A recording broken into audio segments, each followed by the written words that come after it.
नमस्कार। नंदकिशोर एजुकेशनल इस YouTube channel में मैं आपका सहर्ष स्वागत करता हूँ। How to attempt an unseen passage का भाग ये तीसरा है। अंग्रेजी में उत्तर लिखना। प्रश्न में से सर्वप्रथम कर्ता यानी सब्जेक्ट को छाट लो। तब प्रश्न के अनुसार उसमें क्रिया लगाओ।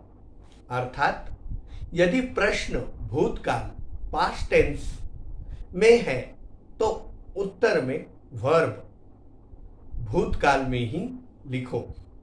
बाद में प्रश्न सूचक शब्द को छोड़कर जो भी शब्द रह जाए तथा जिन और शब्दों की उत्तर पूरा करने के लिए आवश्यकता हो को लिखो या को लिख दो। चलिए मैं आपको अब सीधे सीधे प्रश्न और उत्तर किस प्रकार से दिए जाते हैं या अनसीन पैसेज किस प्रकार से होता है इसका एक उदाहरण आपको समझा रहा हूं। A young Rajput came to King Vikram and said, "O king, I am a soldier and I have come to you from a distant country." एक युवा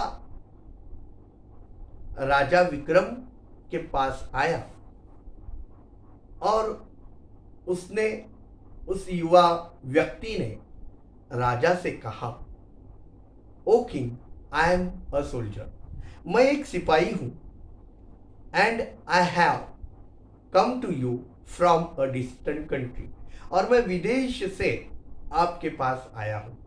वैसे तो अनसीन पैसेज को दोहराते नहीं हैं या इसका अनुवाद नहीं करते हैं, लेकिन यह अनुवाद जिसको उसको अपने ही दिमाग से करना होता है, लेकिन मैं यहाँ पे उदाहरण प्रस्तुत कर रहा हूं, इसलिए मैं आपको ये समझा रहा हूं।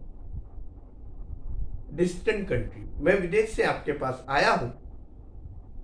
I want to serve you, मैं आपकी सेवा करना चाहता हूं, या मैं एक बेरोजगार हूं और आप मुझे कुछ काम दीजिए। इस हिसाब से वह युवा व्यक्ति राजा के पास आया और उसने इस प्रकार निवेदन किया। द किंग लिसन हिम, राजा ने उसकी पूरी बात सुन ली।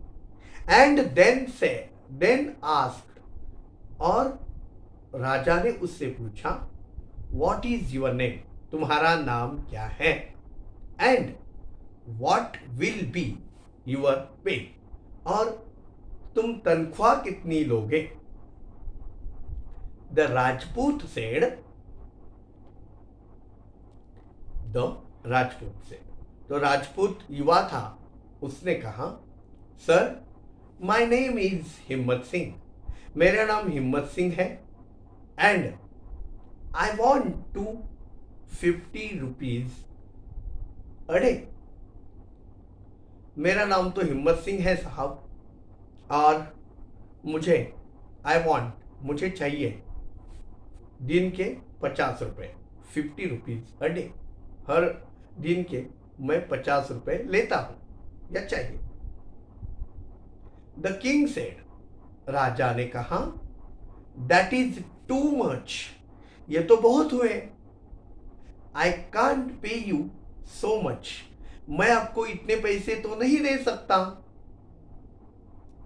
But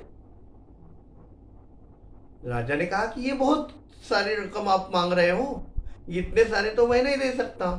I can't pay you so much. But the वजीर सेड, वहां पे राजा का प्रधान बैठा हुआ था।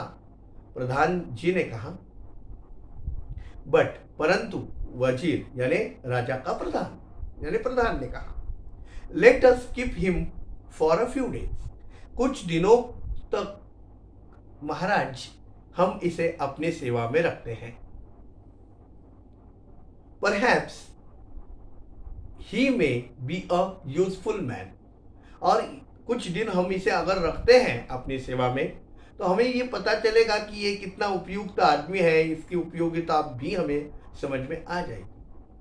Then the king gave the man 50 rupees। फिर राजा ने अपने वजीर की बात यानी प्रधान की बात रखते हुए उस आदमी को यानी हिम्मत सिंह को 50 रुपए दिए। King gave the man 50 rupees and said, और उसने कहा ये 50 रुपए रखो, और बोला that is your first day's pay. यह तुम्हारी पहले दिन की तनख्वाह है। From today you are in my service. आज से तुम मेरी सेवा में हो। अब इसके ऊपर जो भी क्वेश्चंस आएंगे, read the above passage and answer the following questions in English. ये क्वेश्चंस क्या होंगे और इसे कैसे हल किया जाता है, इसके बारे में हम अगले वीडियो में डिस्कस करेंगे या चर्चा करेंगे। तब तक खुश रहिए, आबाद रहिए। धन्यवाद दोस्तों।